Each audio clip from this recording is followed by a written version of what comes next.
So imagine there's a clock ticking down. You're handed absolute power and endless resources, but there's a truly terrifying catch.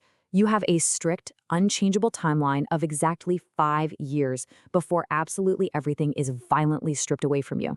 Pretty intense, right? Well, in this explainer, we're going to dive into a fascinating story from our source material that uses this ancient allegory to map out a highly practical modern blueprint for achieving total financial freedom. We are going to break down exactly how to escape what the story calls the jungle of death, which, spoiler alert, is actually a lot closer to your everyday life than you might think. So grab your focus because we're about to unpack a step-by-step master plan to completely flip your financial destiny in just 60 months. All right, so to really understand the strategy here, we first have to understand the trap. Hundreds of years ago, there was this magnificent, wealthy kingdom called Andar. It was an absolute paradise. Fertile soil, 3 massive harvests a year, rivers just overflowing with fish. But Andar held a really dark secret. A catastrophic drought and famine struck the land, and it hit so hard that people were literally starving in the streets. I mean, the desperation reached such horrific levels that mothers were boiling leather just to have something, anything to feed their crying children. It was a kingdom that was dying from the inside out, completely consumed by an overwhelming deficit of resources. In their desperation, the elders came up with a terrifying solution. They made a dark pact with a demon named Kalbandan. Now, the demon did end the famine, but his price was unbelievably steep. The deal was this. Every 5 years, the most powerful person, the king, would get absolute wealth, unchecked power, total luxury. But on the very first day of the 6th year, that king would be dragged away and thrown directly into the jungle of death. We're talking a dark, weaponless, foodless wasteland from which nobody ever returned. Because of this cursed cycle, every single king who took the throne basically lived like there was no tomorrow. They hoarded wealth, they blew money on fleeting, hedonistic pleasures, and they totally oppressed the people. The entire kingdom was just trapped in this toxic loop of short-term thinking and inevitable doom. But eventually, this cursed cycle actually gets broken. Enter our hero, Samir, or let's just affectionately call him Sammy. Now, Samir wasn't rich and he wasn't powerful. He was just a poor but really wise reader, a deep thinker who absolutely hated this vicious cycle of temporary wealth followed by certain death.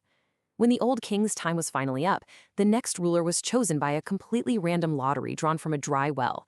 And shockingly, Samir's name was pulled. Just like that, he's the king. But instead of throwing some massive royal feast to celebrate his new riches, Samir literally goes straight to the elders and asks one hyper-focused question. Is my timeline strictly 5 years? When they told him yes, Samir instantly went to work. While all the previous kings wasted their fleeting time, Samir executed this incredibly secret, urgent master plan.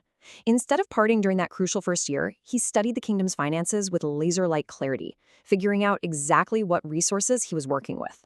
Then, he kicked off a quiet drip migration, secretly sending just a few people a day out into the deadly jungle. By the 3rd year, he wasn't just sending simple laborers anymore. He was actually building skill training centers to create expert farmers, blacksmiths, and road builders, and sending them off to the jungle too. This eventually evolved into establishing real trade and robust business systems among his people. Finally, when his time was up in year 5, he invited anyone who was seeking true salvation, or moksha, to follow him into the unknown. So the entire kingdom is mourning as Samir, followed by just one loyal young guy named Arjun, walks into the terrifying jungle of death on the first day of his 6th year. Arjun is literally trembling, fully expecting monsters and starvation, but as they cross the tree line, they start hearing the sounds of celebration. They didn't find death in there. No way! They found a massive, fully functional, joyous, and absolutely thriving new kingdom. For 5 years, Samir hadn't been sending his people to die. He'd been sending them to secretly clear the jungle, plant seeds, build homes, and create a totally self-sustaining economy. He had literally built an entirely new world right in the middle of the danger zone. Now, you might be wondering, what does this have to do with us? Well, this isn't just an ancient myth. It's a direct blueprint for your modern reality. Think about it. The kingdom of Andar, that represents living paycheck to paycheck, just trapped in the daily grind. The terrifying jungle of death, that's the looming threat of financial ruin and debt that's constantly hanging over us. And Samir's hidden, thriving new kingdom, that represents true financial freedom. The source material outlines that Samir's actions perfectly map out to 7 actionable rules for building your very own financial kingdom. Let's dive into them. Okay, so the first step is gaining clarity of the numbers. Samir didn't just guess, he audited the entire treasury. You simply cannot escape debt without knowing your exact budget. Second, you absolutely must live below your means. As king, Samir could have feasted every single night, but he stuck to simple food, skipping all those royal status symbols so he could fund his escape. And third, you have to prioritize income creation over hoarding. Samir knew that a buried chest of gold wouldn't save him in the jungle. He needed to create sustainable systems like farming and infrastructure that would generate value continuously. Actually, let's just pause on this third rule for a second, because the mindset shift here is an absolute game changer. The old kings of Indar were basically hoarders. They grabbed all the wealth they could just to fund a 5-year party, completely ignoring the massive cliff they were about to walk off. They were pure consumers. King Samir, on the other hand, was a system builder.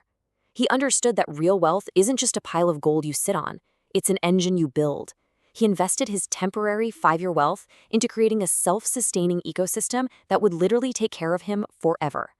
And you guys, that is the core difference between saving just to spend later and investing to buy your permanent freedom. All right, moving on to step 4, multiple sources of income. Samir didn't just send farmers into the jungle, right? He sent blacksmiths, healers, teachers, so that the economy could survive any crisis or a failed harvest. Which leads perfectly into the 5th rule, skills over status. Samir realized that his fancy royal title would completely disappear in 5 years, but the actual capabilities of his people, those would last forever. You have to invest in your skills, not your image. And finally, we hit the engine that powers this whole thing, the power of compounding. Think about the sheer scale of what happened here. Over 500 people. Samir didn't try to move his entire kingdom into the jungle all at once. If he did, that would have caused a massive panic and the whole plan would have failed. Instead, he relied entirely on compounding. He sent just a handful of people every single day, completely unnoticed by the masses. Now, a few people a day doesn't really look like much, but over the course of just 12 months, over 500 people had migrated and were actively clearing the jungle for him. Small, consistent daily investments, whether that's putting money into an index fund or pouring time into a side hustle, they snowball into massive empires over a 5-year period.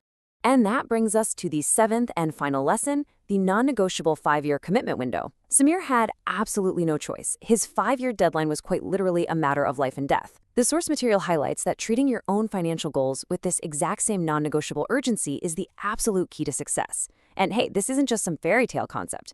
The source points to real-life entrepreneur Grant Sabatier.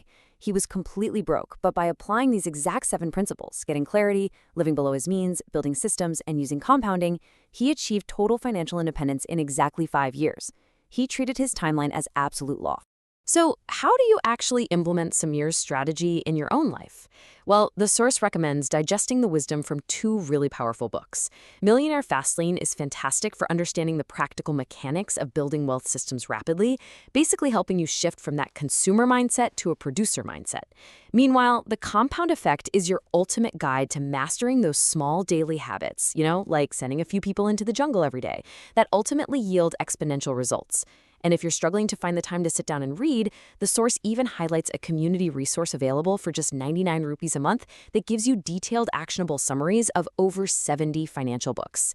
It's basically a small compounding investment in your own financial education. Which brings us to our final question for today. The clock is ticking for all of us. The next 5 years of your life, they're going to pass anyway. You can spend them like the old kings of Andar, just living for today, completely ignoring the future, and eventually walking blindly right into the jungle of debt. Or you can be like King Samir. You can start today, get crystal clear on your numbers, live below your means, and quietly build your very own thriving kingdom of financial freedom. Those 5 years will pass regardless. So are you ready to invest them?